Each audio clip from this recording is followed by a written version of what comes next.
My boyfriend's childhood sweetheart wanted to chase clout by exploring the Alau Mountains. I didn't let my boyfriend go with her. Later, she died in those mountains. Her parents blamed me. My boyfriend said it wasn't my fault. He quietly attended her funeral. I thought he'd forgotten about it. But when I was 6 months pregnant, he abandoned me in the Alau Mountains. I've been reborn. It's the day before Jumiao's expedition. Right now, she's in my living room, gazing at my boyfriend with those lovesick eyes. Shuzi, I'm only asking you once. Are you really not coming with me this time? Shuzi's face twists with hesitation. He rarely refuses Jumiao, but after a few minutes of agonizing silence, he shakes his head. His voice is firm. Jumiao, I've already told you, I can't go this time. Be good. I know why he's hesitating. I forced his hand. If he goes with her to the Alau Mountains, I'll break up with him. Shuzi and I have been together for 4 years. We're on the verge of marriage. He promised me he'd go home tomorrow to visit my grandmother. He's a rational man. He knows how much my grandmother means to me. He can prioritize. So he refused Jumiao. I watched them in the living room. 2 people exchanging tender glances, dripping with unspoken affection. I can't help but let out a sarcastic laugh. What are you pretending for? As if I'm the one tearing you apart. I remember how I died in my past life. The memory makes my blood run cold. My eyes drift to the fruit knife on the coffee table. In my mind, I calculate, could I grab it and stab them both right now? The success rate is too low. Shuzi, my voice comes out. It's eerily cold and calm, as if it's coming from outside my body. Both of them look at me. I purse my lips, force a faint smile, and walk over to sit on the sofa. Shuzi thinks I'm about to lose my temper. He instinctively opens his mouth to explain, but I cut him off with a smile. I've been too selfish. We're getting married soon. You should enjoy some time with your good friends. What? Shuzi is stunned by my attitude. Jumiao's eyes flicker with suspicion. She probably can't believe I'm being this generous. Sister-in-law, don't overthink it. I just want to go to the Alau Mountains with a good friend. If you're not okay with it, I won't bother. Shuzi. I can go alone. I shake my head. Go have fun. Think of it as a bachelor party. Shuzi knows me. He knows I don't give in easily, so now I've raised his suspicion. Anan, I interrupt him, tilting my head with a smile. Shuzi, after this trip, you'll settle down and marry me, right? If my earlier attitude made him suspicious, this sentence completely dispels his doubts, because in his eyes, I'm still that foolish girl waiting obediently, desperate to marry him. I see Shuzi exhale in relief. He smiles at me, light and carefree. Thank you, baby. The next day, Shuzi wakes up early. The sound of him packing and dragging his suitcase out the door is loud and obnoxious. I sigh in irritation. When the noise finally stops, I get up, shower, brush my teeth, pack my own bags, and order a car. While waiting, I scroll through my social feed. 20 minutes ago, Jumiao posted, going to the Alau Mountains with my best friend. So excited. The photo shows 2 hands interlaced. The man's hand is long and fair. On the back of his thumb, there's a small black mole. I recognize it instantly. It's Shuzi's hand. I've been with Shuzi for years. I've seen Ju Miao's little games for just as long now. I feel nothing. I like her post and leave a comment. 99, my boyfriend has a good friend, the kind that doesn't care about gender. Shuzi and I got together in our junior year. He chased me for 2 years before that. Every day without fail, breakfast, saving seats, walking me back to the dorm. Jumiao never appeared during his pursuit, but after Shuzi and I got together, her name started popping up everywhere. The first time I heard her name, Shuzi was eating and laughing at his phone. I asked what was so funny. He turned the screen toward me. It was a photo of a bright-eyed girl covered in flour, making handmade cookies. She's my buddy. We grew up together. She's quirky. You know that viral trend about making bear-shaped cookies for your loved one? She wants to ride that wave. When he talks about Jumiao, his animated, full of stories, I feel a vague discomfort in my chest, but I go along with it. Wow, she's so pretty. Is she making bear cookies? That's amazing. Shuzi hears this and laughs so hard tears come out. She can't make bear cookies. She's never lifted a finger in her life. Mark my words, in 2 days, she'll come crying to me. His words are filled with familiarity about another girl. When he mentions her, there's a hint of pride in his eyes. I thought Xu Ziyi was just joking, but Zhu Miao actually showed up. The first time I met Zhu Miao was during National Day. Xu Ziyi and I were heading to the aquarium, waiting at a crosswalk. He was holding my milk tea. I couldn't drink too much because of my period, and he was strict about it. I begged him, pouted, whined. Xu Ziyi just lifted his chin and grinned. No way. I wrinkled my nose, about to say something, then a girl jogged toward us, heading straight for Xu Ziyi. I froze. I watched her wrap her arms around his neck and jump onto his back. Xu Ziyi was caught off guard at first, struggling to shake her off, but when he heard her silver bell laugh, he stopped. He sighed in resignation. Zhu Miao Miao, are you out of your mind? She hooked her arms tighter around his neck and shouted in his ear, who's crazier than you? Get down. No. They stared each other down. I swear to God, what do you want? Making bear cookies. Xu Ziyi wasn't surprised. He laughed and cursed. I knew it, honestly. Standing there with my stomach cramping, watching them flirt and bicker. If the guy being ridden wasn't my boyfriend, I'd think they were adorable together. Xu Ziyi introduced her as Zhu Miao, his childhood friend, his buddy regardless of gender. From that day on, she stuck to us like glue. Parties, dates, the rare moments of solitude, they all revolved around Zhu Miao. Because of my broken family, I learned to endure from a young age. Later, as time passed and we grew closer, I began to feel weary. The arguments between Xu Ziyi and me over Zhu Miao started to increase in frequency. Maybe Xu Ziyi did love me. Every time I threw out the ultimatum, her or me, he always chose me. He even distanced himself from Zhu Miao for my sake. A distance that lasted until I agreed to his marriage proposal. Then Zhu Miao reappeared in my world. She was a carefree girl, the kind others would describe as living by her own whims. I could no longer pretend I didn't harbor some innate resentment toward her. During that period, Xu Ziyi and I fought constantly, and my reputation in his circle was utterly destroyed. His friends naturally branded me as jealous. I didn't care about the labels others stuck on me. I only cared about what Xu Ziyi thought. But I could see it clearly. His scale kept tipping toward Zhu Miao. For instance, when thunder and rainstorms struck, Xu Ziyi would abandon me to go comfort her. He'd say, Miao Miao is most afraid of thunder. Or when Zhu Miao was harassed by her boss, he'd be the first to step in, telling me, you're both women.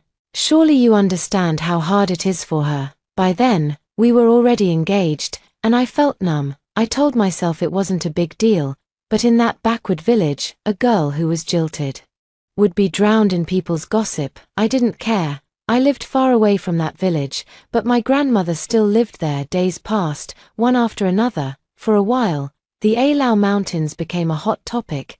That carefree girl decided to ride the wave of popularity and go exploring there with her friends. When Xu Ziyi told me about it, I disagreed. There was no other reason.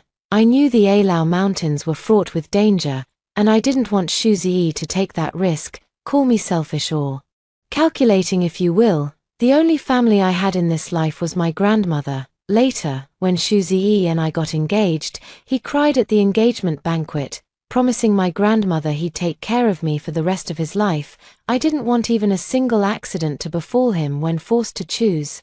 Xu Ziyi picked me. Zhu Miao went to the Ailao Mountains alone. I knew Xu Ziyi was disappointed. During that time, he lost all sense of anticipation. He anxiously waited for news of Zhu Miao, but she never came. Zhu Miao was there to chase the trend. She live-streamed every day. Xu Ziyi would watch her broadcasts religiously, sending her gifts. Zhu Miao was angry. Even when he sent the most expensive gifts, she just snorted coldly. The two of them were like a pair of star-crossed lovers beaten apart by fate. Xu Ziyi sent a lot of gifts, and Zhu Miao's anger gradually subsided. Then she chuckled, tilted her chin, and smiled sweetly. Wait for me to come back. Later, news of Zhu Miao's death arrived. Because she hadn't gone to the Ailao Mountains, we moved our wedding up. He was probably afraid she'd show up, but Zhu Miao didn't come. During the ring exchange, Zhu's family arrived. Zhu Miao's mother held her urn and slapped Xu Ziyi hard across the face. They said Zhu Miao had an accident in the Ailao Mountains, rolled down a cliff, and died horribly. My daughter died because of you, Shu Ziyi. How dare you hold a wedding? Shu Ziyi's fair face quickly swelled, he tilted his head, staring at Zhu Miao's photo on the urn, and remained silent for a long time. My wedding was ruined by Zhu's family. My grandmother protected me fiercely, making sure I wasn't hurt, but Shu Ziyi stood there like a fool, his thin lips pressed tightly together, not uttering a single word. That night, Shu Ziyi held me and cried for a long, long time. I thought of that bright, smiling girl, and my heart ached too. No matter what conflicts we'd had before, she was a living life. I mourned the fleeting nature of any life after marriage. Shu Ziyi fell into a period of depression. I was willing to give him time. Even losing a pet cat or dog would bring grief, let alone a person. I quietly accompanied him. The effect was noticeable. Shu Ziyi gradually began to care about our home and me. He'd bring home a rose after work and willingly share the housework. That was good enough. Half a year into our marriage, I became pregnant. Shu Ziyi was a first-time father, nervous and excited, every day after work. He'd lie on my belly and listen for a long time. I thought we'd be happy forever, but I never expected that when I was 6 months pregnant, Shu Ziyi abandoned me in the Ailao Mountains. That day, thunder and lightning raged, rain poured down. The light struck his straight nose, making him look cold and heartless. I rarely saw Shu Ziyi with that expression. I gripped the car door tightly. Shu Ziyi, what are you doing? His gaze fixed on my hands, he crouched down, his thin lips slowly curling into a smirk. I keep dreaming of Meow Meow. She comes to me, complaining why I didn't go with her. I keep thinking, if I had gone that day, would she still be alive? The icy rain hit my face, and I shivered uncontrollably. Only then did I realize Shu Ziyi had never let go.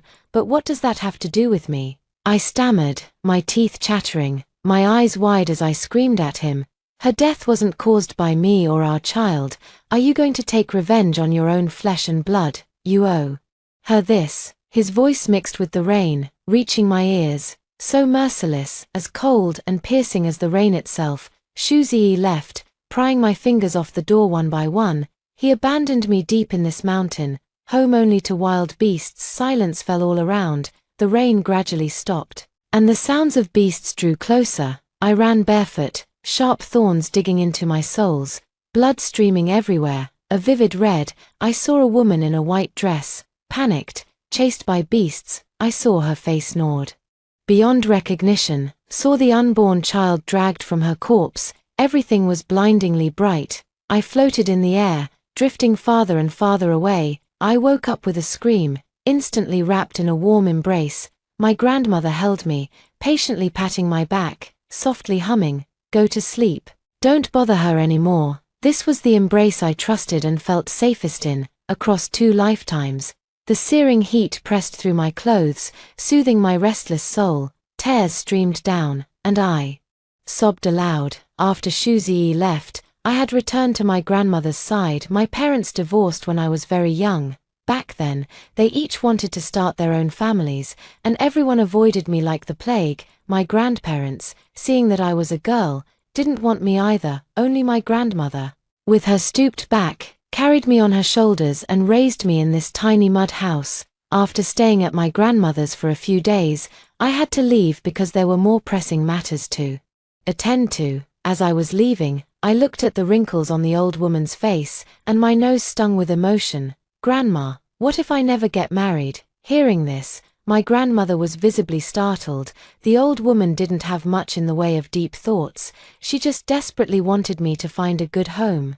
But this time, Shu Ziyi hadn't come, and she probably sensed something was wrong. She was still holding a bag of free-range eggs in her hand, and she reached out to touch my face. "If you don't get married, my dear, you're so capable. You can live a good life on your own." I didn't have time to wallow in sadness. I wanted to work hard, buy a big house, and bring my grandmother to live with me. After graduating from university, Shu Ziyi and I founded a studio, and now was a busy time. Shu Ziyi was busy accompanying his childhood sweetheart, so I decided to seize this opportunity to take over the studio for myself. When Shu Ziyi and Zhu Miao had just arrived at the foot of Ailao Mountain, he video called me. At that moment, I was leading my team in negotiating a project. I answered casually. Shu Zeddy's handsome face appeared on the screen. Honey, have you missed me? There was no expression on my face. Shu Ziyi thought I was angry and started recounting their experiences over the past few days. Because Ju Miao liked taking green trains, she said it gave her a sense of freedom. The two of them had bought seated tickets. They had sat for 3 whole days and 3 nights. Shu Ziyi rambled on, but I didn't say a word. Then Ju Miao interrupted him from the other end. Oh, Shu Ziyi, you're so annoying. Can't you stop being all lovey-dovey with your girlfriend even when you're out? I raised an eyebrow and followed Ju Miao's lead. Go ahead, call me when you have time. The call ended, and I continued entertaining clients with drinks. After being forced to down several bottles of alcohol, I successfully secured the contract. Over these past few days, I had been tirelessly socializing and negotiating deals, deliberately trying to turn the company into my own before Shu Ziyi returned. In my past life, the company was founded by Shu Ziyi and me together, and I clearly remembered the market's development trajectory. So these days, I had been pushing the studio to take a big leap forward, thanks to those memories. I could avoid a few detours and come up with cooperation proposals that satisfied the clients. Apart from suffering through more drinking at the dinner table, everything was going smoothly. Just after I said goodbye to several bosses at the restaurant, I watched the black BMW fade into the distance. My lips immediately tightened, and a churning sensation rose in my stomach. The nausea spread, and my face twisted as I leaned over a trash can to vomit. The person who came with me was the new assistant the company had just hired. He handed me a bottle of water and some tissues. Sister Annan, you were pushing yourself too hard just now. Those people were clearly trying to make things difficult for you. I knelt on the ground, a bit disheveled, wiping my mouth. I let out a bitter laugh. Of course I knew they were trying to make things difficult for me. But it seemed that in the world of business dinners, it was all about swallowing your pride. What men could easily accomplish, I had to fight tooth and nail for. If it weren't for how well written my proposal was, those men would have made things even harder for me. After vomiting, I drank some water, and my stomach felt a little better. Zhao Quan drove the car over the city. Lights were just coming on, neon signs flickering. The light from the roadside hit my face, a bit blinding. I couldn't help but squint. My phone rang. It was a message from my best friend, saying that Ju Miao had started a live stream. Ju Miao had been running a social media account with a few tens of thousands of followers. I thought for a moment and decided to click into the live stream. Ju Miao's bright, pretty face appeared on the screen. Hey, everyone, look where I am right now. The two of them were wearing professional hiking gear, and Ju Miao had a meticulously done makeup look. She chatted with her fans for a while, then turned the camera to show the scenery of Ailao Mountain. Ailao Mountain was known for its treacherous terrain, dozens of kilometers of primeval forest, with towering trees forming a natural barrier that completely blocked out the ground. The camera accidentally panned over the guy, and the live chat instantly heated up. Ju Miao hadn't expected the attention to come so suddenly. Her round eyes darted around, and she giggled as she pointed the camera at Shu Ziyi. Shu Ziyi, they're saying you're handsome. Shu Ziyi was looking for materials to set up the tent. Hearing Ju Miao's words, he looked up, his dark eyes curved slightly, and he picked up a branch to throw at Ju Miao. Cut it out. Why don't you come help set up the tent? It'll get dark soon, and then where will you sleep? Ju Miao stuck out her tongue. I don't know how to set up a tent anyway. Then she turned back to the camera and chatted with her fans. Because of Shu Zeddy's appearance, the topic in the live stream suddenly shifted. Many people asked what their relationship was. Ju Miao blushed. We're just childhood sweethearts. Shu Ziyi busied himself for a while but only found one tent. He frowned and asked Ju Miao, only one tent? I remember we brought 2 when we left. Ju Miao acted nonchalant. Oh, that one. I was too tired climbing the mountain, so I just threw it away on the trail. Then where are you going to sleep? Shu Ziyi sounded a bit exasperated. Can't we share one? We've grown up together. We've seen everything there is to see. Are you shy or something? Shu Ziyi paused for a moment, probably recalling something. He opened his mouth, then closed it again. He laughed and cursed. Get lost. How could I be shy? The two of them went on chatting and joking, bringing up stories from their childhood. The live chat was going crazy over it. Meow's short videos were skyrocketing in popularity online. My best friend naturally watched the live stream too. She felt it was unfair to me. Looking at me with a mix of frustration and disappointment, she said angrily, "Are you still not going to break up with him this time?" I curled my lips into a smile. Break up, I have to break up. But now wasn't the time. Another long banquet came to an end. After it was over, I sat in the back seat of the car with the window open. The cool night breeze hit my face, driving away some of the drunkenness. My phone rang. It was my grandmother. The old woman laughed warmly on the other end, wishing me a happy birthday. I was startled, suddenly remembering that today was my birthday. My WeChat was already flooded with messages, from my best friend, from people at the company, and from Shuzi. I pulled myself together and chatted with the old lady for a bit, saying I would celebrate with friends later. Hearing that, my grandmother, worried about delaying my cake cutting, gave me a few more reminders and then hung up. No sooner had my grandmother's call ended than my best friend Jiu Qing's came through. The moonlight spilled across the restless sea, silver and cold. She said she was on a business trip, and the gift was placed by the bedside. After Shuzi left, I had been staying at her place. I couldn't sleep in my old apartment. It felt too dirty, too contaminated by memories. Jiu Qing was still lamenting, regretting that she couldn't celebrate my birthday with me. I listened to her instructions, bought a cake on the way myself, pressed my fingers against my throbbing temples, and told the driver to head toward the coast. The night deepened, waves crashed against the jagged rocks, the air thick with salt and brine. I placed the candles into the cake, closed my eyes, and made a wish. Jiu Qing's voice crackled through the phone, beating me to it. Send me 10 muscular men. I let out a snort of laughter. 10, I couldn't handle that many. We were still chatting when I casually glanced toward the shoreline. In the darkness, the waves churned violently, and a silvery white moon hung above the ocean's surface, a moon in the middle of the sea. And on the sand, there was a man. There was indeed a man on the beach, but he had been soaking in the water for so long that he was unconscious. I hadn't expected that on my birthday. I'd have to play the saint and save someone. He wasn't dead. There was still breath in him. My driver and I lifted him into the car and rushed him to the hospital. After paying the fees, I left. Ju Miao's move made her an instant sensation.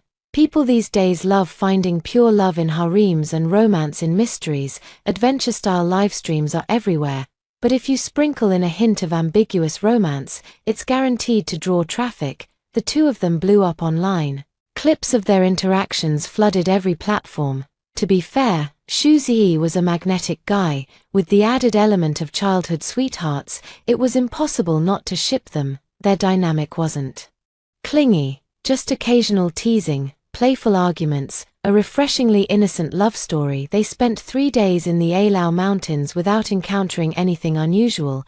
That was until Ju Miao suggested venturing deeper. Shuzi hesitated, and his hesitation made her angry. They had a full-blown fight, and Ju Miao stormed off alone, phone in hand. As dusk fell, she marched into the forest's depths. 20 minutes in, the rustling shadows around her scared her into tears. The livestream audience tried to comfort her, and she sobbed pitifully, claiming how much she loved him. The chat was deeply moved. Soon, Shuzi found her. Seeing her crying broke his heart. He crouched down to soothe her, but Ju Miao leaned in and kissed him. The camera caught Shuzi's stunned expression, his eyelashes fluttering, his innocence overwhelming. The livestream went wild. I didn't care about any of this. I only knew about their drama through my best friend. I'd been working non-stop on negotiations 4 days, and hearing about their sickly sweet antics made me irritable as hell. Damn it, I was already annoyed. A week later, I got a call from the hospital. The man I had picked up was awake and wanted to see me. He had nothing on him when I found him. I knew that from the start. But I recognized his clothes were designer brands, so I still went to the hospital after work, hoping to get the medical expenses reimbursed. What I didn't expect was that he had lost his memory. His black, messy hair fell across his forehead. He had a roguish face, a careless look about him. He ran a hand through his hair, listened to my explanation, and asked in shock, "You mean you found me on the beach?" I nodded slightly, studying his face carefully. I was afraid he might be faking it to extort me, but instead, he just said, "Oh, I can't remember anything. Maybe I'm a mermaid." I was speechless. I didn't know about the amnesia, but he was definitely crazy. A few days later, his friends showed up. His name was Jiang Cheng. He had fallen off a yacht during a party. His friend hugged him, sobbing, "Chungzi, I thought I'd never see you again." I sat nearby, watching, my temples throbbing, but I pieced together the clues from their words. A yacht, rich or noble, the medical expenses were covered. Jiang Cheng, after learning the full story, handed me a card, thanking me for pulling him out of the sea. "You floated ashore on your own," I emphasized, pocketing the card. His friend, still shaken by the fall, was even more grateful than Jiang Cheng himself. He pulled out a banner with the words "Helping others is a joy." I stared at it, a few black lines forming on my forehead. I don't need this. With the medical fees settled, I didn't want to linger. I stood up to leave, but then, a hand grabbed mine. The heat from his palm burned into my skin, and Jiang Cheng quickly let go. Flustered, he asked, "Where are you going?" I paused. "Home, of course. Will you come back?" "Probably not." "Oh." Jiang Cheng looked disappointed, and I sensed something. I thought I wouldn't see Jiang Cheng again after leaving the hospital, but the next day, I spotted him moving into the apartment across from mine. I raised an eyebrow. Jiang Cheng. He was directing the movers, and when he heard my voice, he turned around with an exaggerated expression. "Wow, Xie Anan, what a coincidence." There was no surprise on his face. I frowned. "My name is Xie An." Calling me Xie Anan felt too intimate, and we had no special relationship. I had just moved into this rented place after leaving Jiu Qing's, but I hadn't expected Jiang Cheng to show up a week later. Having a handsome neighbor didn't bother me, but I couldn't figure out Jiang Cheng's strategy. The first day, he was all aloof and distant. The next, he added me on WeChat but never said a word, just sent good night every night, nothing else. He paid me courtesies for days. One day, as I was taking out the trash, I ran into Jiang Cheng. He was about to go inside, but when he saw the garbage in my hand, he silently followed me downstairs. I tossed the bag into the bin and turned to look at him. He stayed quiet. I pursed my lips and finally asked, "Jiang Cheng, are you pursuing me?" His advances were pretty obvious. Every morning, there was freshly bought breakfast outside my door. Every evening, a single rose was tucked into the doorframe. When he heard my question, his face turned red. Who's pursuing you?" He denied it. I didn't care. "Oh," I said, "then I must have been mistaken." "You weren't mistaken," he corrected. I was surprised by his bluntness. Jiang Cheng met my gaze. "It's because I don't know you yet. All I can do is give you breakfast and flowers. If I'm bothering you, I'm sorry." He was so straightforward that I didn't know what to say for a moment. I took a deep breath, locking eyes with his dark pupils. Finally, I spoke. "Jiang Cheng, I have a boyfriend." Jiang Cheng. During the days Shu Ziyi was in Ailao Mountain, he video called me almost every day. Then he stopped. The people at the company were all internet surfers, so they quickly found out about Shu Ziyi and Zhu Miao, and they all knew that I was Shu Ziyi's real girlfriend. For a time, the looks directed at me carried a bit more pity. As for me, I'd been running around non-stop with social engagements. When I got home, instead of sleeping, I'd read adult manga. True to expectations, I showed up at the company with 2 big dark circles under my eyes. The little secretary in the office held my hand, her eyes brimming with tears. "Sister Anan, don't be sad. We all know now. How could Brother Ziyi do this? You've given your all for this company, but he's cheating on you behind your back." The office was filled with voices of indignation, just as I had hoped. "Feelings aren't about what's right or wrong," I said, forcing a faint smile, looking both sad and not so sad at everyone. "Don't say that anymore. Our main focus now is work. Don't be upset for me." For a moment, the office buzzed with sighs.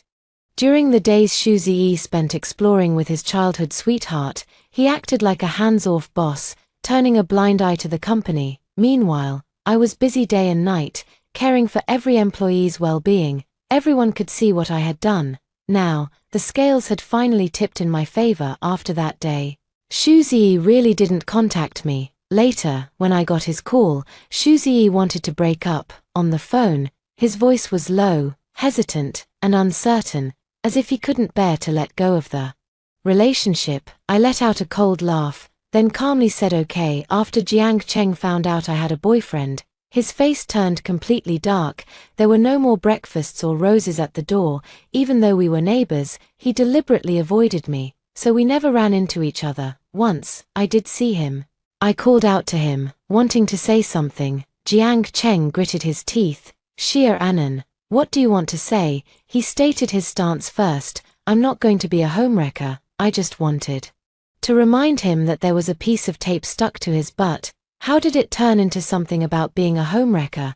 I hadn't thought about making him a homewrecker either. No, I hadn't thought about doing anything with him at all, so I silently swallowed my words. When Jiang Cheng saw that I wasn't speaking, he looked even more wronged. A grown man's eyes reddened instantly.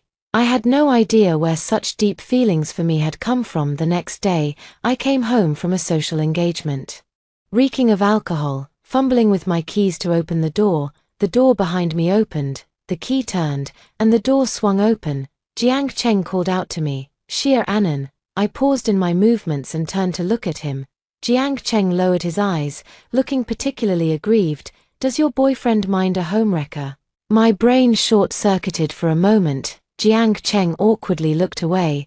I was just asking casually. When I got up in the morning, the familiar breakfast was back at the door. I lifted my eyes to glance at the door across from me and raised an eyebrow.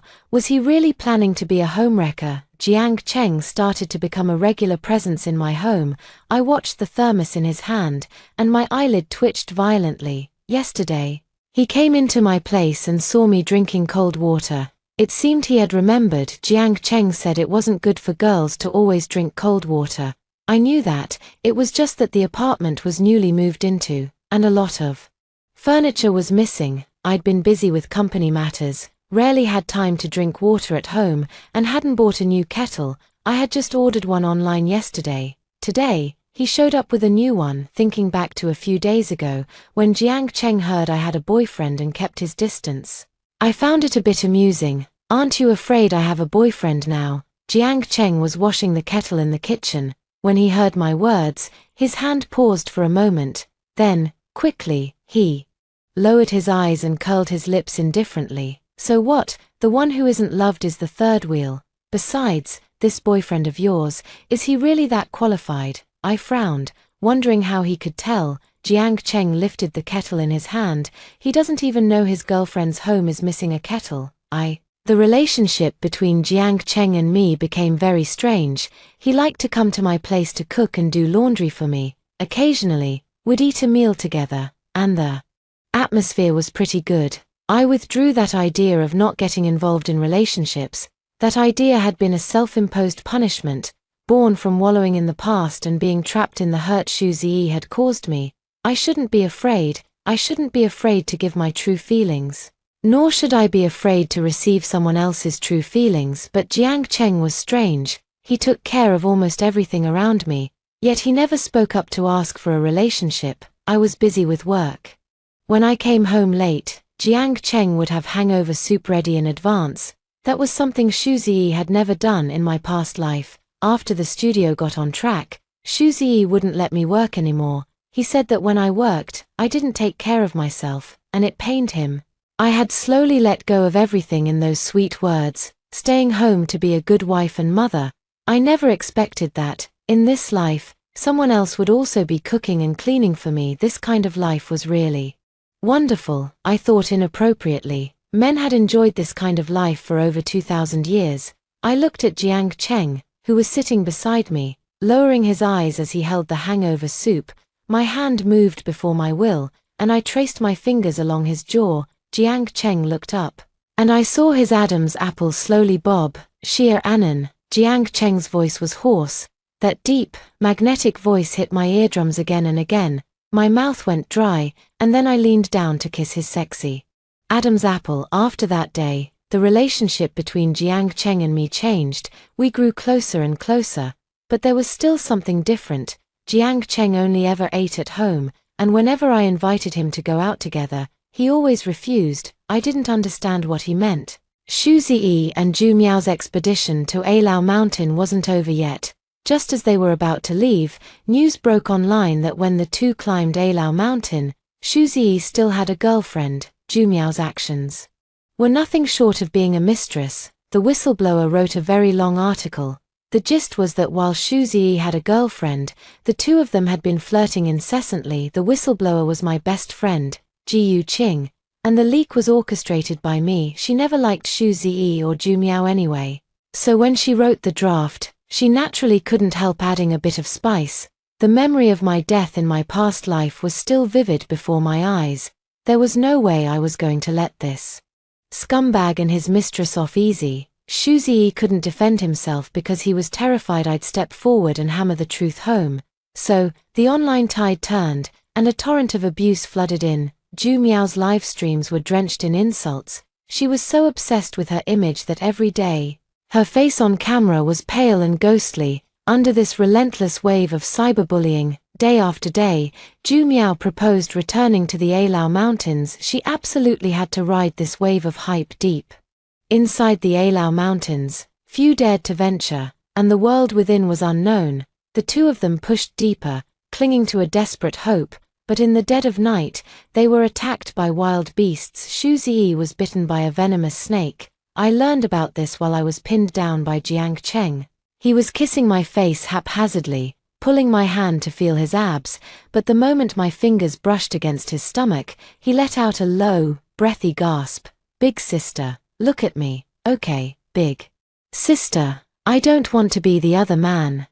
I didn't know where he'd picked that up from, but hearing his words, my heart suddenly brightened. These past few days, his behavior had been a bit odd, eating only at home, never going out. When we ran into each other outside, he treated us like strangers, so he'd thought he was the other man all along. The air was thick with a sticky scent. I was drenched in sweat, lying in bed, seeing stars. The sound of water came from the bathroom.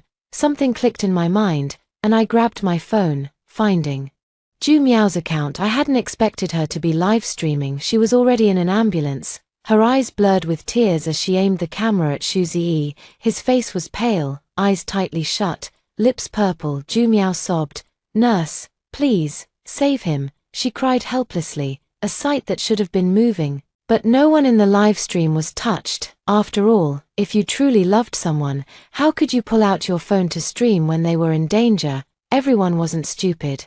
No one even sent gifts. They were all like moles in a melon patch, waiting for the drama. The Alao Mountains were far from the city. Xu Ziyi was rushed to the hospital, but the venom had seeped deep into his bones. He ended up having to have his leg amputated. Hearing this, my face showed no emotion. I kept wondering if it was real or not, just as I was thinking about how else to make their lives miserable. After that night, Jiang Cheng clung to me relentlessly. I rubbed my forehead and picked up the phone. On the other end, Jiang Cheng's voice was low and dejected. "Why aren't you answering my calls? Xia Anan, are you going to abandon me? Keep your voice down," I said, annoyed by the noise in my ear. He hesitated. "When are you going to break up with that boyfriend of yours?" "Break up with what?" I found it amusing, teasing him deliberately. "We were never together." "What?" Jiang Cheng sounded like he'd been hit hard. "We slept together, and that's not being together." I paused, opening my mouth to speak, but he cut me off. "Then you didn't pay me either. What was that night supposed to be? Want me to make it up to you now?" I was just joking with him. But the little puppy took it seriously. He quietly recited a card number. I couldn't help but burst out laughing. On the other end of the line, Jiang Cheng gritted his teeth. "Xia Anan, are you still laughing?" I hummed in response, unable to stifle the smile in my voice. I opened my laptop with one hand, receiving the file my assistant had just sent me. On the other end, Jiang Cheng was chattering away, all about wanting a title. I answered him half-heartedly, sensing my distraction.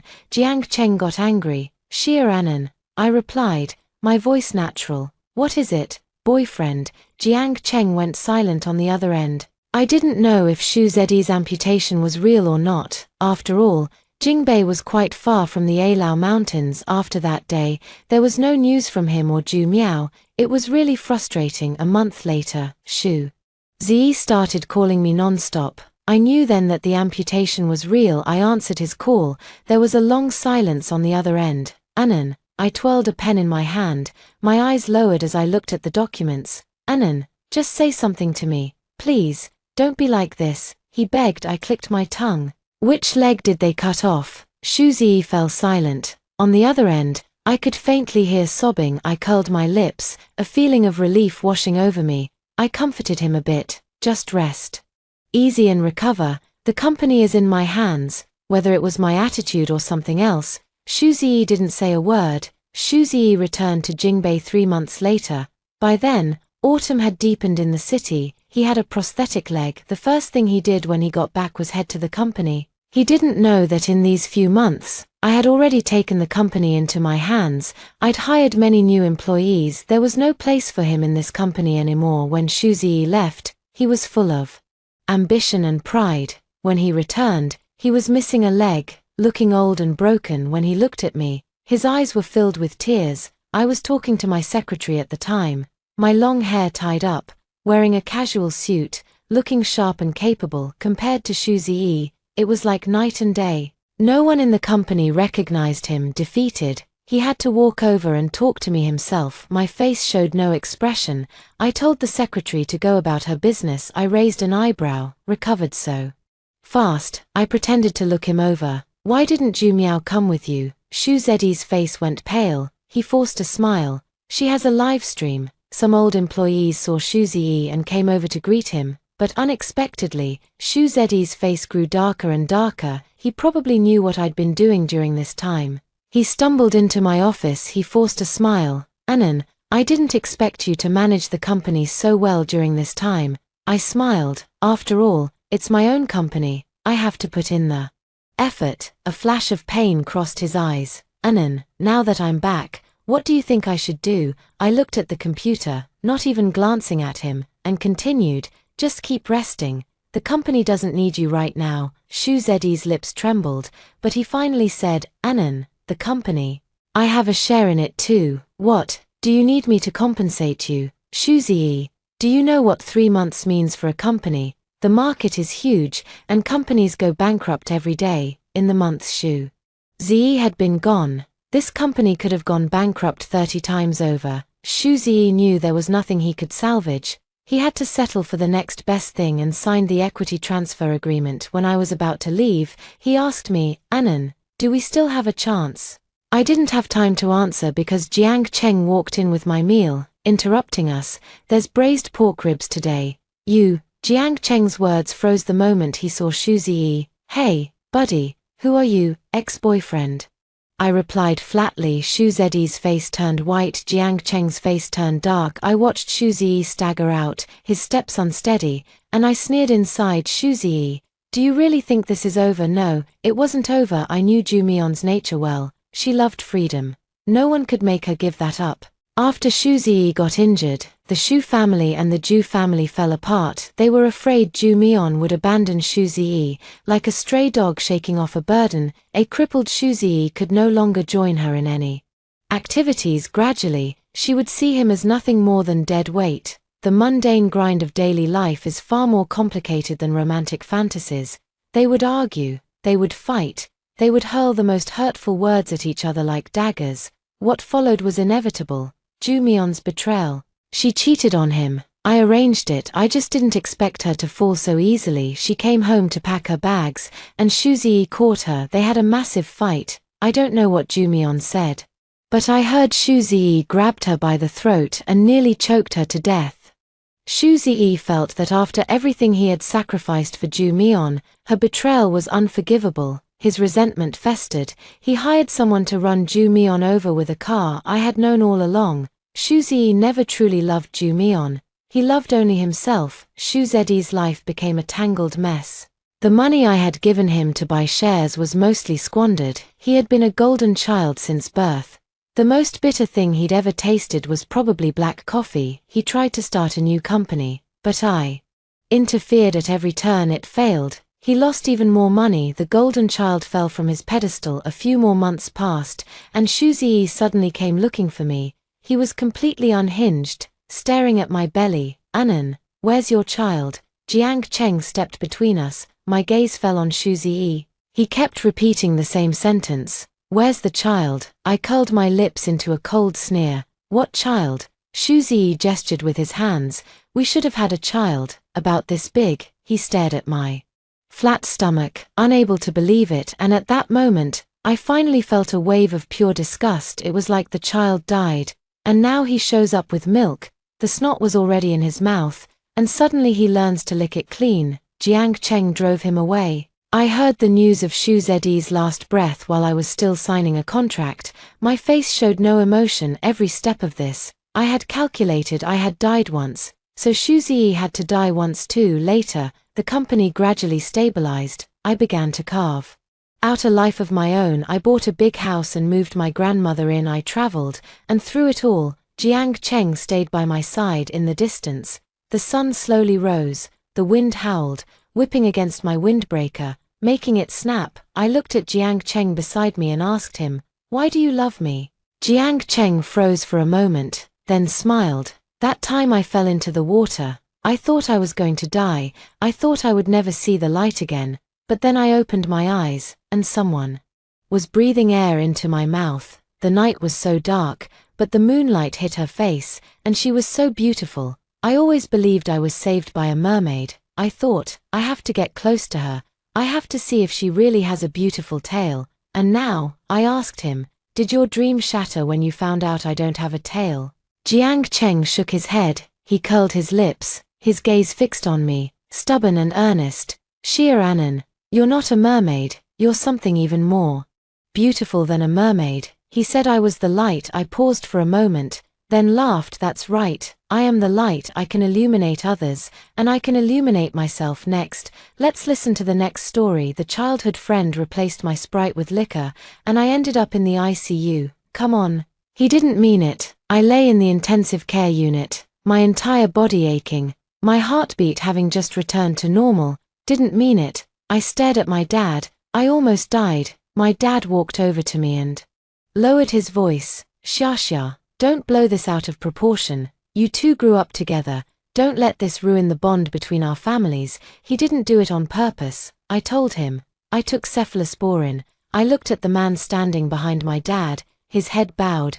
Lucy, my childhood friend. The one we'd grown up together. In my dad's eyes, he was the obedient, sensible kid. "I'm sorry," he said. "It was just a joke." I closed my eyes. At the last class gathering after the college entrance exam, scores came out. He swapped the Sprite in my bottle for hard liquor. I had just taken cephalosporin. One glass down, my body went completely out of control. I couldn't even catch my breath. By the time I was rushed to the hospital, the doctor said if I'd arrived just a few minutes later, my heart would have stopped. What if I hadn't woken up? That wasn't a joke, it was murder. "But you're fine now, aren't you?" In that moment, my heart turned completely cold. I stared at him expressionlessly and spoke slowly. "I'm going to call the police. Let them handle this fairly." The day the college entrance exam scores were released, the whole class gathered for the last time. The KTV private room was deafening. Some were crying, some were laughing, some were hugging beer bottles and howling into the microphone like ghosts. I sat on the couch in the corner, my phone screen still lit, displaying the score-checking page. 699, top 30 in the entire province. My mom had called 3 times and cried 3 times. Lin Xia, the class monitor, Zhao Lei, staggered over with a glass of beer, his face red like a boiled shrimp. "Top scholar, 699. Are you even human? You." His voice was so loud the whole room could hear. Everyone turned to look at me. I quickly flipped my phone over. "Monitor, keep it down. Keep it down." My foot. Zhao Lei slapped me on the shoulder. "The highest score in our class. No, the highest in our school. If I don't yell a few times, I'll suffocate." "That's right. That's right." Li Siki, sitting across from me, squeezed over with a glass of juice, her eyes sparkling. "Shasha, you're seriously amazing." My hands were shaking when I checked my score. "Were you super calm when you checked yours?" "Not at all. I was nervous to death too. Yeah, right. Zhao Lei rolled his eyes. You're nervous and still got 699. If I could get half your score, my mom would burn incense at the temple. A few classmates nearby laughed. Hey, don't say that. Wang Pengzi, sitting beside me, cut in. Lin Xia's always been steady, top 3 in the grade every exam. This time, the college entrance exam, she just crushed it. I'm not surprised at all. You're not surprised, my ass. Zhao Lei shot back. Who was it that said, Lin Xia's definitely first again right after checking scores? Your tone was so sour. I was just envious. Wang Pengzi raised his coke and gestured toward me. Lin Xia, a toast to you. You're truly amazing. Don't forget us classmates when you get to college, right? Zhao Lei raised his glass too. Come on, everyone fill up. A toast to our top scholar. To Lin Xia. May the top scholar have a bright future. The whole room stood up in a rush. Beer glasses, juice cups, coke cans, everything was raised toward me. My nose stung a little. 3 years, for 3 years. We'd been in the classroom at 6:30 every morning and didn't leave until 10:30 at night. We'd plowed through mountains of practice exams, endured countless mock tests. When we bombed, we'd hug and cry together. When we did well, we'd celebrate together. Starting today, everyone would go their separate ways. Thank you all. I stood up and bowed to everyone. Oh, come on, what are you doing? Acting like you're giving an award speech. Zhao Lei laughed and cursed. Drink, drink. Monitor, I can't drink alcohol. I pointed at my throat. I had a fever a couple of days ago and took cephalosporin. Cephalosporin. Zhao Lei froze for a second, then quickly pulled back the glass he'd been extending. Yeah, you definitely can't drink that. Cephalosporin with liquor. Say goodbye on the spot, then drink Sprite. Li Siki reached for the Sprite bottle on the table. Empty. No more Sprite. I'll call the waiter. Here. A hand reached out, long, slender fingers holding a bottle of Sprite. The cap was already twisted off. I looked up. It was Lu Ci. He stood in front of me, his face expressionless. The multicolored lights of the private room swept across his face, flickering on and off. Thanks. I took it. He didn't say anything, turned around, and went back to his seat, continuing to chat with the guy next to him. I watched his back, and for a moment, I felt dazed. Lu Ci, he did well too, over 600 points, a stellar performance beyond expectations. When the scores were released, his mom sent 20 voice messages in the parent group chat, each one a full 60 seconds. I looked at the Sprite in my hand. The bottle was ice cold, covered in a layer of condensation. Xia, what are you spacing out for? Li Siki gave me a nudge. Quick, Zhao Lei's about to make an important speech. Important speech. I turned my head and sure enough, saw Zhao Lei standing on the table. Everyone. He raised his beer bottle, his face red and his neck thick. Listen up, class monitor, get down.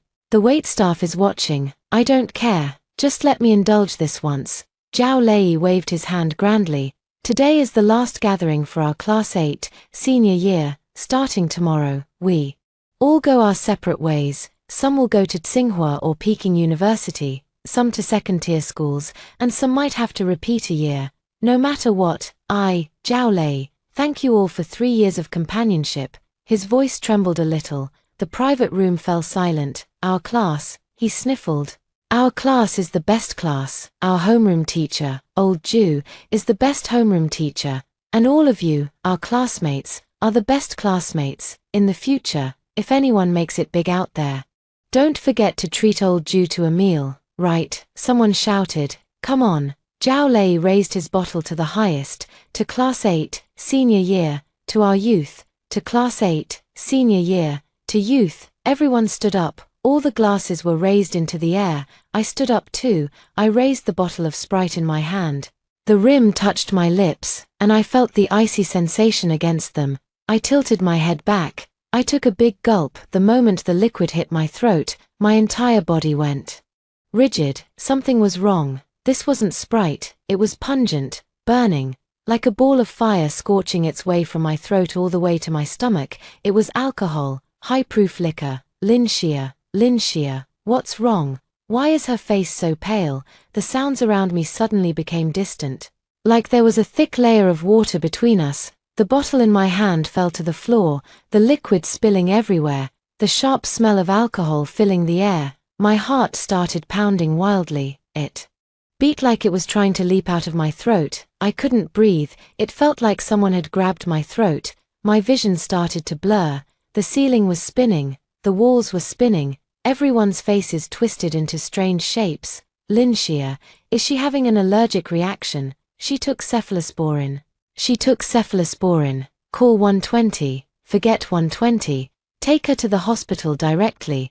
The nearest hospital is right downstairs. Someone came over to support me. My body was uncontrollably sliding downward. In the last moment before I collapsed, I saw it. At the edge of the crowd, Lucy I was standing by the door of the private room. He was holding a glass in his hand. There was no panic on his face. No surprise. He just stood there, watching me fall to the ground. The corner of his mouth was pressed into a faint smile. That was the last image I saw before I lost consciousness. It hurt. My whole body ached. It felt like I had been trapped in a very long dream. In the dream, I fell into a black hole, and no matter how hard I tried, I couldn't climb out. Someone was calling my name, from very, very far away. Lynchia, Lynchia. I forced my eyes open. A white ceiling, harsh lights, the smell of disinfectant. She's awake, she's awake. A nurse's face appeared in my line of sight. I opened my mouth. My throat as dry as if it were cracking. Where am I? The ICU. The nurse checked the equipment beside me. You almost died. You know that. The ICU. Almost died. I stared at the ceiling, and a scene flashed through my mind. Lucy I. That smile at the corner of Lucy I's mouth. He was smiling. When I fell, he was smiling. Shia. The door to the ward burst open, and my mom stumbled in. Her eyes were red and swollen. Her hair was a mess, and she looked like she had aged several years. Mom. You scared your mom to death. My mom grabbed my hand, her voice trembling. If anything had happened to you, how could your mom go on living? The kid just woke up. Don't get worked up. My dad walked in and pulled my mom back. My dad looked utterly exhausted too, with stubble all over his face and bloodshot eyes. The doctor said she's out of danger now. My dad patted my mom's shoulder. It's okay, it's okay. My mom wiped her tears and then started scolding me. How could you be so careless? You knew you took cephalosporin and still drank alcohol. You're trying to kill your mom. That bottle of Sprite was swapped out for alcohol. My mom froze. What? I had no idea it was alcohol when I drank it. Lucy I handed it to me and said it was Sprite. Impossible. My dad immediately shook his head. Are you sure you're not misremembering? Dad, I'm not misremembering. Xiao Ci would never do something like this. My dad's voice grew louder. Before the dinner today, I specifically told him that you'd been sick the past couple of days and had taken cephalosporin. I told him to look after you. I reminded him several times. My heart jolted. He knew in advance. My dad had told him beforehand that I was on cephalosporin. Then that proves it was him even more, I said through gritted teeth. He knew I couldn't drink alcohol, and he still forced it on me. Shia. My dad's face turned ugly. Xiao Ci is a good kid. I've watched him grow up. He would never do something like this. Dad, you must have been hallucinating when you passed out. My dad cut me off. You were barely alive at that point. Your mind wasn't clear. It's normal to see things wrong. I didn't see things wrong. I stared at the ceiling. When I collapsed, he was standing outside the crowd. He wasn't panicked. He didn't come over to catch me. He was smiling. My dad wanted to say something else, but my mom tugged at him. The child has been lying in a hospital bed all night. Are you really going to argue with her right now? My dad shut his mouth, but I could see his expression. He didn't believe me. He really didn't believe me. I closed my eyes. Memories surged up like a floodgate had been opened. Lucy and I had been friends since we were in diapers. For as long as I could remember, he had always been in my world. We lived across from each other. Both our fathers worked at the same company. Our mothers went grocery shopping together and got their hair done together.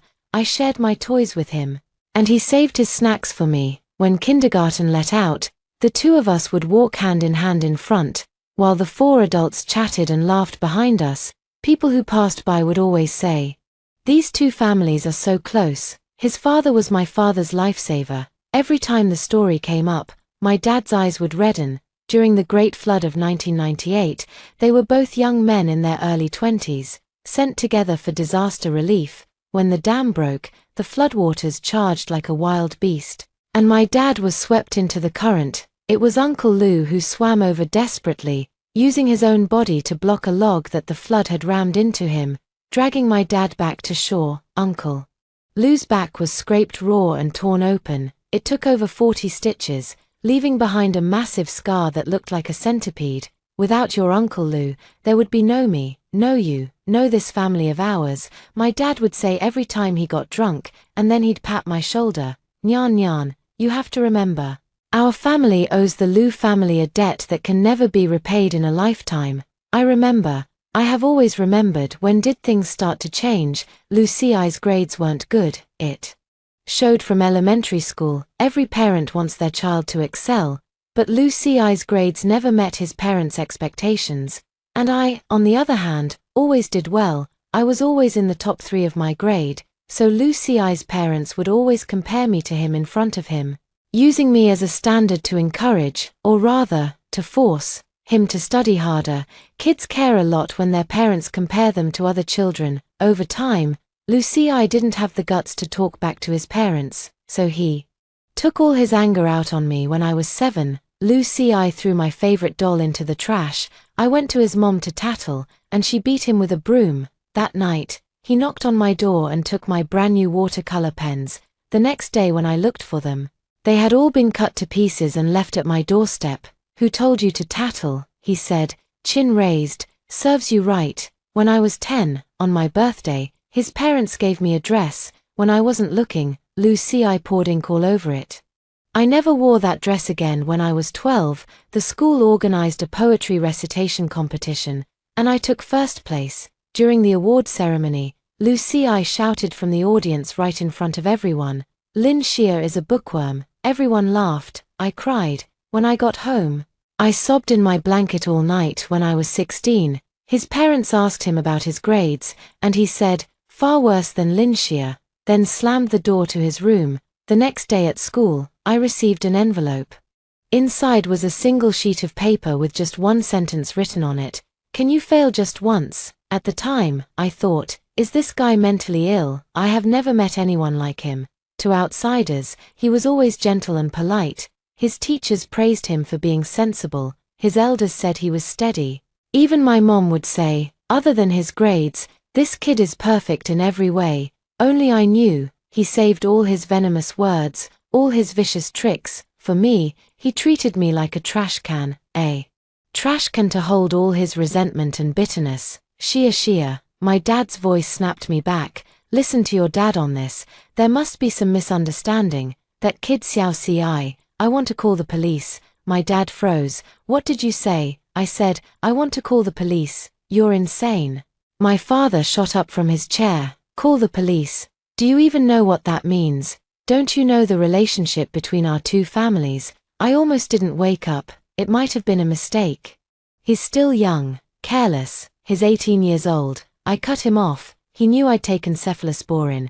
You told him too. He still handed me that Sprite bottle that had been swapped for liquor, and then watched me drink it, watched me collapse to the ground.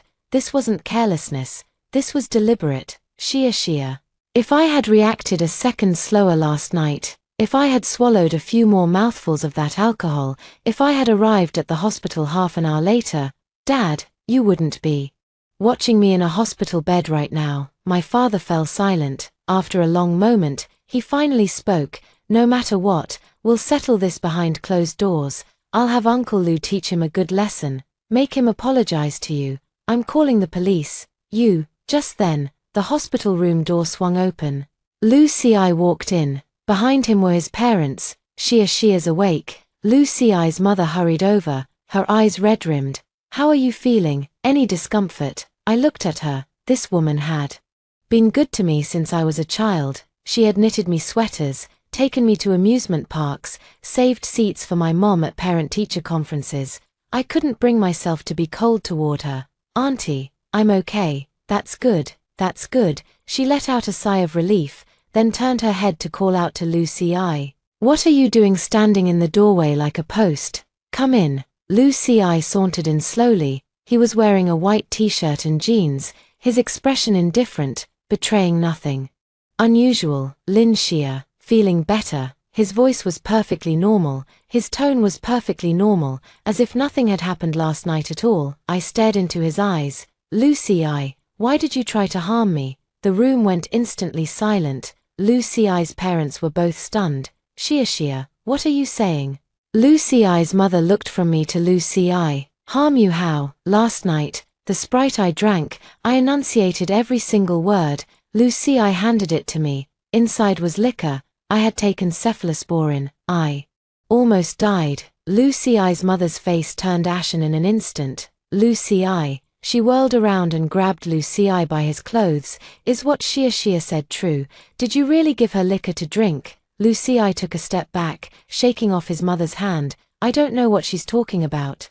He said it without even looking at me. His eyes were fixed on the window, his voice as flat as if it truly had nothing to do with him. You don't know. I let out a laugh. My throat still hurt. Laughing felt like being cut by a knife, but I couldn't help it. Lu Ci, my dad told you himself before the dinner party. He asked you to look after me. He said I had taken cephalosporin and couldn't drink alcohol. I stared at him. He remained motionless, and then you turned around and handed me a bottle of liquor. It might have been a mistake, a mistake. I pushed myself up, leaning on the edge of the bed. The 4 tube on the back of my hand pulled painfully, a Sprite bottle filled with hard liquor. A mistake? How does a mistake turn the Sprite inside the bottle into liquor? And when I collapsed, you were smiling. I wasn't. You were smiling. My voice began to tremble. I was on the ground. Everyone was panicking. Some were shouting. Some were running. Some were calling 120.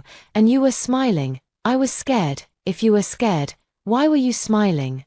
He looked at me with an expression of utter innocence. What are you talking about? You weren't just smiling. You were indifferent. The room fell silent for a beat. We're neighbors, I said. We've known each other since childhood. Even a complete stranger collapsing on the ground would come over to take a look. You were the person my dad entrusted to take care of me. The moment I fell, you didn't move. His lips twitched. You stood right where you were, holding your glass, watching me convulse on the floor. My mom covered her mouth beside me. You didn't even shift your feet an inch. I looked him straight in the eyes. Tell me, what kind of reaction is that? He said nothing, but his Adam's apple bobbed. You didn't grab the wrong bottle, I said. You did it on purpose. Lu Ci stopped speaking. Lu Ci, Uncle Lu finally erupted.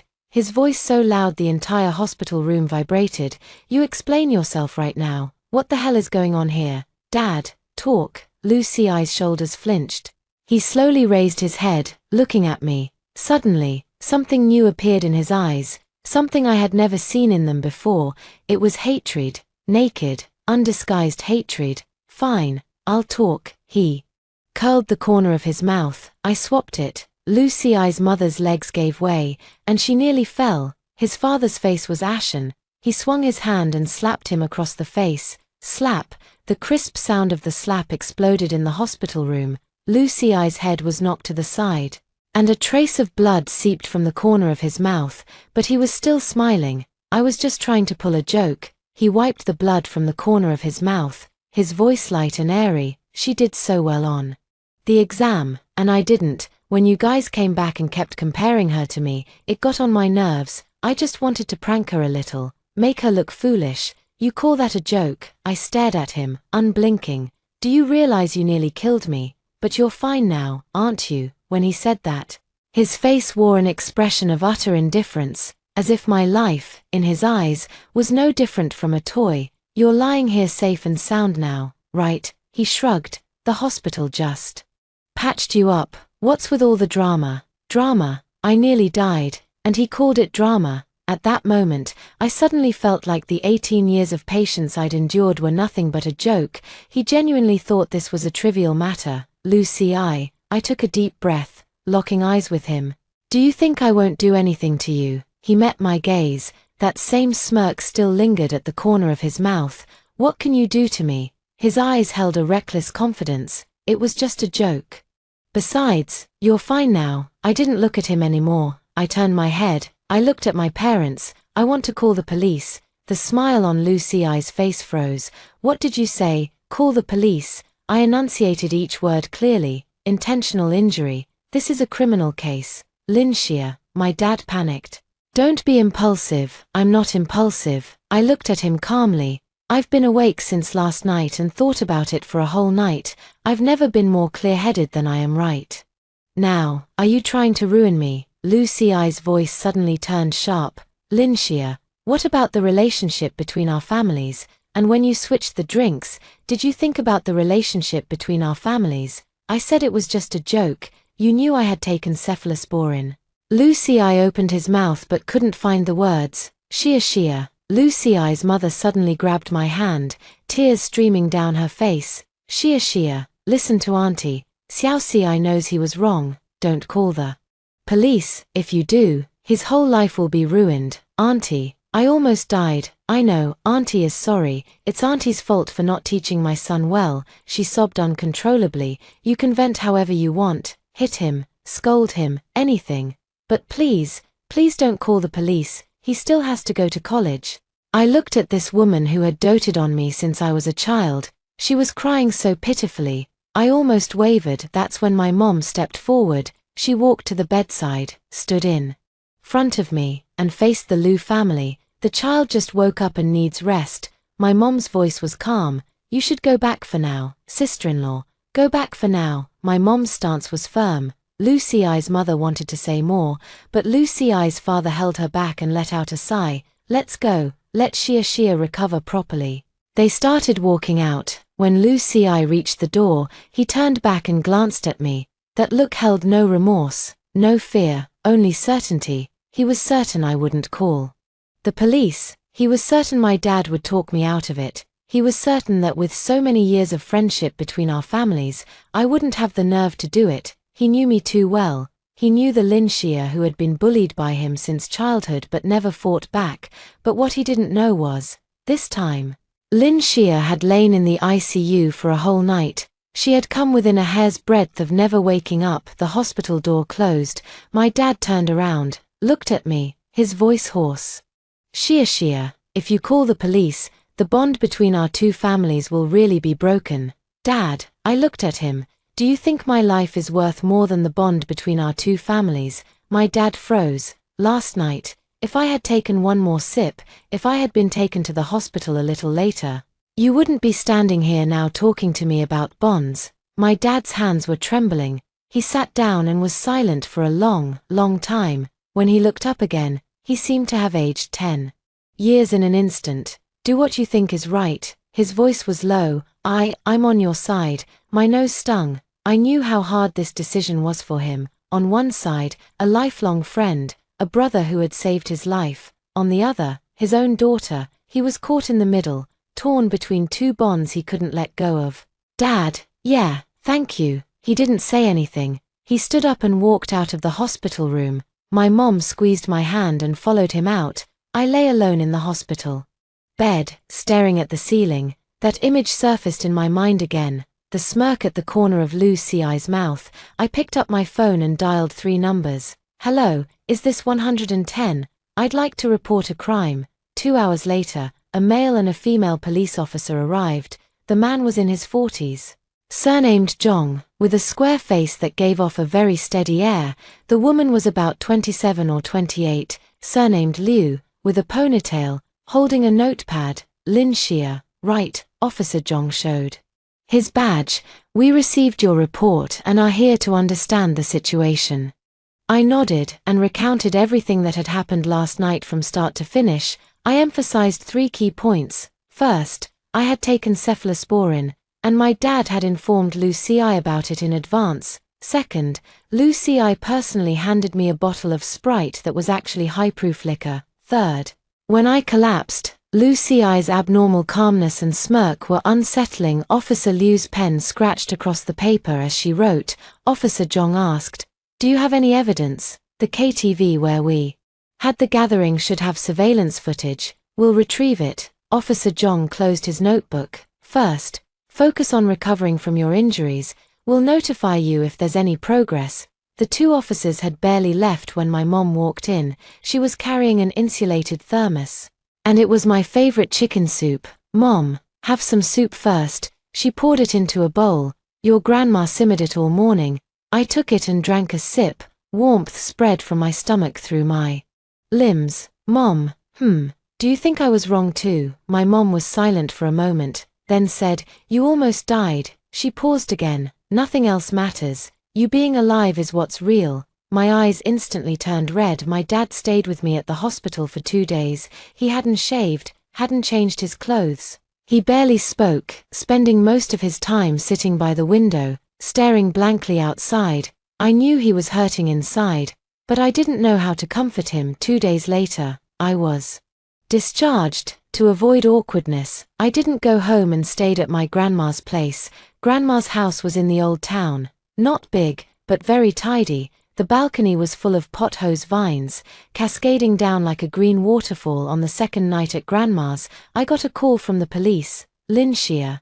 Officer Liu said, "We've retrieved the KTV surveillance footage. The picture is very clear, fully recording the entire process of Liu Ci swapping the drinks." My heart pounded fiercely. "Also, we've uncovered some other clues." Officer Liu paused. "This case has entered criminal proceedings. We've already taken corresponding measures against Liu Ci. Did he confess? He's still being interrogated. You'll need to come to the police station tomorrow to assist with some investigations." "Okay." After hanging up, I sat on the edge of the bed, gazing at the night scene outside the window. My face was reflected on the phone screen. I realized I was smiling. It wasn't a happy smile, it was an indescribable, inexplicable smile of relief. 18 years. For the first time, I hadn't chosen to endure. The next morning, my parents came to pick me up to go to the police station. My dad drove the entire way without saying a single word. As soon as I got out of the car at the police station, I saw 2 figures rushing toward me. It was Liu Ci's parents. Xia. Liu Ci's mom grabbed my arm. Xia, listen to your auntie. Can't you let Xiao Ci off the hook? He's still young, he doesn't understand things. If he gets a criminal record, his whole life will be ruined." Her voice was shrill and frantic, tears and snot smeared all over her face. "Auntie, I'll kneel to you." She actually dropped to her knees. Her kneecaps hit the cement floor with a dull thud. "Hey," my mom quickly tried to pull her up. "Sister-in-law, what are you doing? Get up." My dad also moved to help her up, but she stayed stubbornly on her knees, gripping my hand tightly. Xia, your auntie is begging you. Your auntie will kowtow to you. Let Xiao Ci go. He's only 18. If he's ruined, your auntie won't be able to live either." I looked down at this woman kneeling on the ground. She had knitted me a sweater. She had taken me to an amusement park. She had cooked for me when my mom was away on business trips. But now, she was kneeling here, begging me to let go of the person who almost killed me. "Auntie," I crouched down, looking at her. "Get up." "I won't get up unless you agree. It's no longer a matter of whether I press charges or not." Liu Ci's mom froze. "This is already a criminal case. The public security organs have filed it, and the procuratorate will prosecute. It's not something I can just drop by saying I won't sue." You can. She grabbed my arm. "As long as you issue a letter of understanding, as long as you go to the police and say you won't pursue it, there's still room." "Auntie." I looked at her. "Do you know what's inside your son's phone?" She was stunned. "You probably don't know yet. The one who instructed him was Chen Ting." "What? Chen Ting?" I enunciated each word. "His girlfriend. She applied to the same university and the same major as me. We clashed during the re-examination. To secure the spot, she ordered Liu Ci to set me up. The police pulled out all their chat records." Liu Ci's mother's hand loosened. She collapsed to the ground, her eyes vacant. "Impossible. Xiao Ci wouldn't do something like this. Impossible." I didn't say anything more. I stood up and walked toward the entrance of the police station. Behind me came the sound of Liu Ci's mother wailing. My father caught up to me, opened his mouth as if to speak, but ultimately said nothing. He just patted my shoulder before we entered the door. On the day of the trial, I saw Liu Ci. When the bailiff brought him in through the side door, I almost didn't recognize him. After 2 weeks in the detention center, He had shrunk by 2 sizes. His head was shaved into a crew cut. He wore an orange vest, and handcuffs circled his wrists. As he walked into the defendant's box, his gaze swept across the spectator seats and stopped on my face for half a second.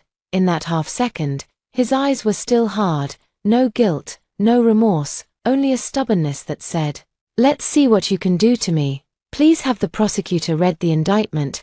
The prosecutor stood up, her voice steady and forceful. The defendant, Lucy I, male, 18 years old. After legal investigation and review, it has been determined, on the evening of June 23, 2024, inside a KTV private room in this city, the defendant took advantage of the victim Lin Xia's inattention and poured high-proof liquor into a Sprite bottle, then handed the bottle to the victim for consumption. The defendant was fully aware that the victim could not drink alcohol due to taking cephalosporin antibiotics, yet still carried out the aforementioned act, resulting in the victim Lin Xia suffering acute alcohol poisoning combined with a disulfiram-like reaction, from which she was rescued only after emergency treatment. The prosecutor paused. The evidence supporting the above facts is as follows. 1. The KTV surveillance footage, which completely records the entire process of the defendant pouring liquor into the Sprite bottle. 2. The victim's statement and hospital medical records. 3. Testimonies from witness Zhao Lei and others, confirming that the defendant was explicitly informed beforehand that the victim could not drink alcohol. 4. WeChat chat records extracted from the defendant's phone, proving his subjective intent. I sat in the first row of the spectator seats. My parents sat on either side of me. My father had kept his head down since entering, his hands clasped together, his knuckles white from the pressure. The prosecutor continued, "This court believes that the defendant, knowing the victim could not drink alcohol due to medication, deliberately disguised the liquor as a beverage and provided it to the victim for consumption. He had subjective intent to cause harm and objectively created the risk of severe injury to the victim. His actions have violated Article 234 of the Criminal Law of the People's Republic of China. The facts of the crime are clear, and the evidence is solid and sufficient. He should be held criminally responsible for intentional injury." The judge struck the gavel. Defendant Lucy I, "Do you have any objections to the facts alleged in the indictment?" Lucy I lifted his head. He glanced at his lawyer, then he said, "I have objections." The judge said, "Speak." "I didn't mean to hurt her." His voice wasn't loud, but it was steady, like a student being called on to answer a question in class. "Lin Xia and I grew up together. We lived across from each other. Our parents were best friends." He turned his head and looked at me. Something suddenly appeared in his eyes, not the fierceness I had expected, nor the breakdown from the detention center. It was a performed sincerity. "I was just trying to play a joke." The judge, "A joke?" "Yes." That day, the college entrance exam scores came out. Everyone was happy, and she did well too. I wanted to tease her. The Sprite bottle really did contain liquor, but I just wanted her to take a sip, realize something was wrong, and then scare her a little. His tone was casual. Who knew she would actually drink it? Before I could remind her, she collapsed. Someone in the spectator seats whispered among themselves. I was scared stiff. At the time, Lucy I said, "That's why I didn't react." Lin Xia said I was smiling. That was me being so frightened I didn't know what expression to make. I wasn't laughing at her. He paused. "I didn't want to harm her. We've known each other for 18 years. How could I possibly harm her?" His voice trembled slightly. Not from nervousness, because he was putting on a show. "Your Honor, I admit I was wrong. I shouldn't have played that joke. I'm willing to accept punishment." But he took a deep breath. "I really didn't mean to hurt her. It was an accident." In the spectator seats, someone began to mutter, "That makes sense too." I clenched my fist. "Is the defendant's statement complete?" The judge asked. "Yes, please have the prosecutor present the evidence." The prosecutor stood up. "Presiding judge, before presenting the evidence, I would like to ask the defendant a few questions first." The judge, permission granted. The prosecutor walked up to Lucy I. "Lucy I, you say this was a joke. Then I want to ask you, before the dinner party started, did your father's friend Lin Zhongwo the victim's father, approach you and explicitly tell you that Lin Xia had taken cephalosporin and couldn't drink alcohol? Lu Xi was silent for 2 seconds. Yes, he told you, he told me. Then do you know the consequences of mixing cephalosporin with alcohol? I do. But, you knew, and you still gave her the alcohol. I thought she'd just take 1 sip and spit it out. You didn't let her spit it out. The prosecutor stared at him. The surveillance footage shows you unscrewing the cap of a Sprite bottle, pouring out the Sprite, filling it with baijiu, screwing the cap back on, then walking over and handing it to her. You didn't say a single word throughout the entire process. After she took it, you turned and walked away. When did you warn her? Lu Xi opened his mouth. When? I didn't have time. You didn't warn her. The prosecutor turned to the judge. Your Honor, I have here a WeChat chat record extracted from the defendant's phone, which proves that the defendant's so-called joke is completely untenable. I request to present it in court. The judge, permission granted. The large screen on the side of the courtroom lit up, a green WeChat chat interface. Time: the day of the college application submission. Contact name: Ting Ting. The first message was sent by Chen Ting.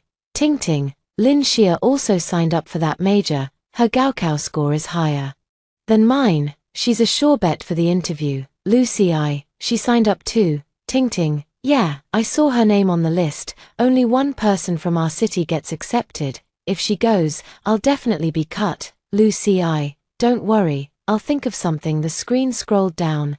The entire courtroom was so quiet that only the hum of the air conditioner could be heard. Ting Ting, didn't you say she had a fever a couple of days ago? Did she take any medicine? Lu Xi, yeah, she took cephalosporin. Ting Ting, cephalosporin. Then she can't drink alcohol. After this message, the chat box paused for nearly 2 hours. Then Lu Xi, what do you think would happen if she couldn't make it to the interview? Ting Ting, what do you mean? Lu Xi, there's a dinner party in a couple of days, right? We'll just get her to drink some alcohol. Ting Ting, are you crazy? That could kill someone. Lu Xi, I'm not telling her to drink a lot, just enough to keep her in the hospital for a few days. Ting Ting, what if something goes wrong? Lu Xi, if something goes wrong, I'll take the blame. The screen continued scrolling down. The date jumped to the night before the dinner party. Ting Ting, are you still going through with that plan of yours for tomorrow's dinner? Lu Xi, yeah. Ting Ting, did she really take cephalosporin? Are you sure? Lu Xi, I'm sure. I overheard her dad talking to my dad on the phone. He said Xia had a fever the last couple of days and took cephalosporin. Ting Ting, will that Sprite bottle work? Lu Xi, it'll work. I'll go early to pour out the Sprite and fill it with alcohol, then I'll screw the cap on and hand it to her. She won't think twice about anything I give her. Ting Ting, just be careful, don't let anyone catch on. Lu Xi, got it. Ting Ting, if this works out, you're guaranteed a spot in the interview.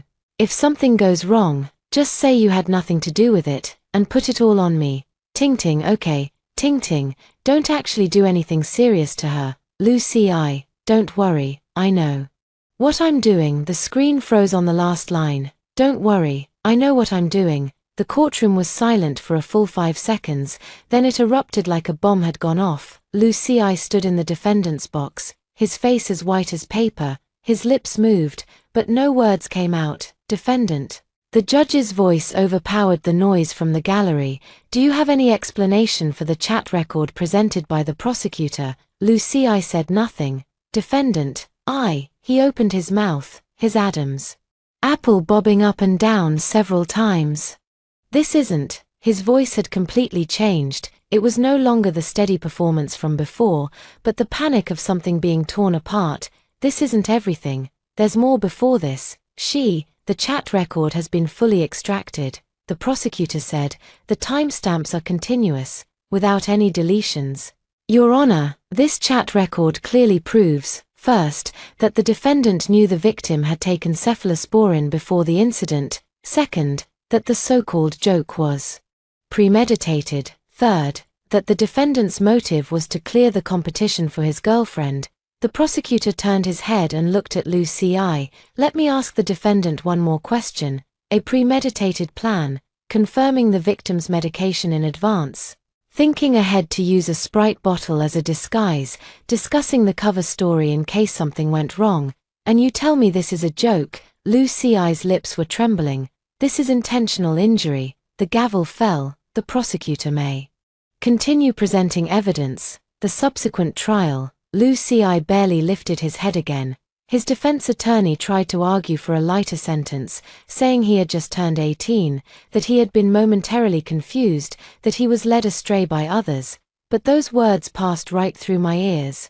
Not a single one lingered. I stared at Lu Ci. He kept his head down, shoulders slumped, the handcuffs reflecting a cold gleam under the lights, the confident, composed expression he'd worn when he said I was just joking earlier was completely gone suddenly. I remembered him as a child. Back then, he had stolen grapes from a neighbor's yard, and the neighbor came to the house to confront him. He stood at the door, face unflushed, heart unrattled, and said, "I didn't steal them, the birds pecked them off."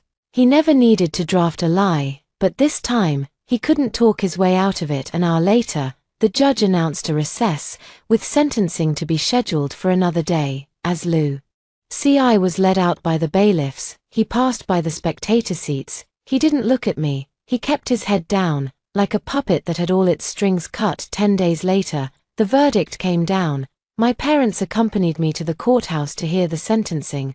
On the way there, my dad didn't say a single word.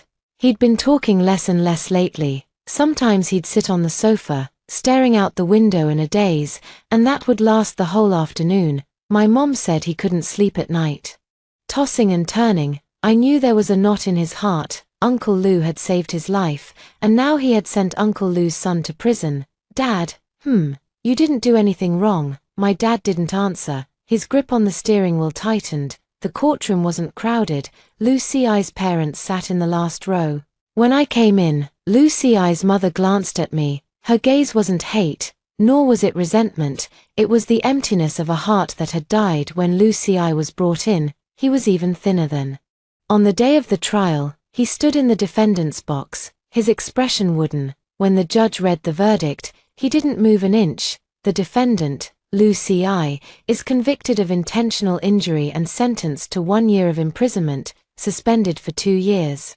The defendant is ordered to compensate the victim, Lin Xia, for medical expenses, nutritional costs, mental damages, and other losses, totaling 180,000 RMB. In the spectator seats, Lu Ci's mother finally let out a sob. Lu Ci was led away by the bailiffs to complete the paperwork. As he passed by his parents, he paused for a moment. His father didn't look at him. His mother tried to reach out and touch his face, but the bailiff stopped her. Lu Ci took 2 more steps, then stopped again. He turned his head and looked at me. His lips moved. There was no sound, but I could tell what he was saying. "I'm sorry." I watched as he was led out through the side door. The iron door slammed shut with a dull thud. Lu Ci's father stood up and walked over to my parents. He pulled a bank card out of his pocket and placed it in my dad's hand. 180,000. His voice was as hoarse as sandpaper. "The password is Xia's birthday. Old Lu, I'm sorry." He only said those 2 words. Then, supporting Lu Ci's mother, the 2 of them hunched over and walked out of the courtroom step by step. My dad stood in the courtroom, clutching that bank card. His hands were shaking. "Old Lin." My mom grabbed his arm. "It's fine," he said, but his hands kept trembling. When we got home, the door across the hallway was already open. Workers from the moving company were hauling things out: the sofa, the refrigerator, the bicycle Lu Ci had as a child.